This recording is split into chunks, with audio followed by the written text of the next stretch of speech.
Hey everybody, it's Jim here, and today's video is going to be a little bit more on the serious side of things because you should always take your health and your well-being very, very seriously. When we want to play guitars, we want to play loud. At least I do. I want to be able to crank things and have fun because there's nothing like the feeling of the amp pushing air behind you. Whether you're just hanging out in your house or you're going out to perform, it's one of the best parts about it to me. It really makes it feel like a full body experience. And a lot of the time, I never have issues. When we're doing demos on this channel, or if I'm playing at a smaller venue, I'm using the Tone King. That's a 5-watt amplifier, and a lot of the time, I'm not even using it at the full 5 watts. It's got the attenuator in the back. I click it down 2 settings. It still sounds great. It feels great. No stress on my ears. No problems, right? Ever since I've had the Victory, it's a little bit more on the louder side, so I haven't found myself using it as much as the Tone King or the Friedman, which I'm going to get to in a second. The Tone King never gave me fatigue. The Tone King never made my ears ring, anything like that. The Victory amp. Once I started to really find the sweet spot of that amplifier, and when it comes to this is a 42-watt amp, to get the sweet spot of an amp like that, you really have to start pushing the volume because the tubes have to really start cooking to get the really sweet sounds. After 20 minutes of playing that, or if I would shoot a demo, it'd start to be a little bit sore in my ears. I'd feel ringing in my ears, and I didn't think too much of it. And the last 2 weeks that I've been playing specifically that amplifier, there's something about the frequencies in it. It's gotten so bad. I've had severe vertigo. I've not been able to sleep at night because I just hear ringing in my ears. I've had anxiety issues before this, and that just complicates everything to death. And what I found interesting was whenever I've been using the Friedman, I've been playing that a little bit louder than I was using the Victory.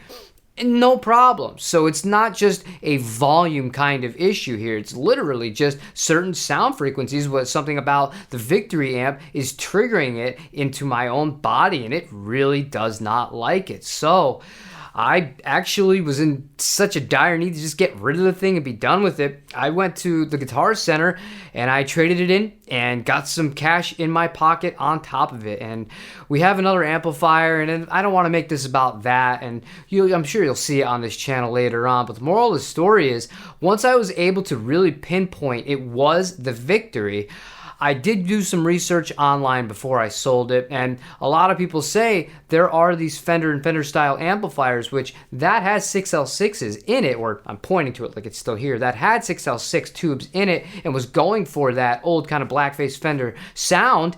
It makes a lot of sense why some people would have that issue and why I would end up with that issue as well. The second thing I'm going to talk about here are other kinds of pains, and another really good example. This happened to me, and this also happened to somebody that's in the Discord server. I was playing a gig about a year ago. I had the 339 with me and the purple CE24. I switched. The first set I played with the 339. When I started to play the second set with the Paul Reed Smith, my hand had the worst shrieking pain that I've felt in, I can't even tell you how long. And it was immediately because it was such a paper thin neck on top of just the overall shape of the pattern thin of the Paul Reed Smith. I was like, nope, that's enough. I went back to the Gibson. I finished the gig. I didn't play guitar for almost a week, and I sold that guitar straight away. And on the Discord recently in the last week, somebody bought a headless guitar, a Strandberg. They absolutely loved it. They had such a great time playing it. They woke up the next day, same thing that I'm just talking about. A pain that would not go away that they've never ever felt before in their life. They asked me, what should I do? And my response immediately was, I don't care what brand it is. I don't care anything about anything else. If you are getting pain like that, you gotta ditch the thing. And that's all it comes down to. You got to take your health seriously, whether it is your hands, your back, or your ears, because when you're a guitar player, those are the 3 main kind of culprits that could be susceptible to injury and or damage or fatigue.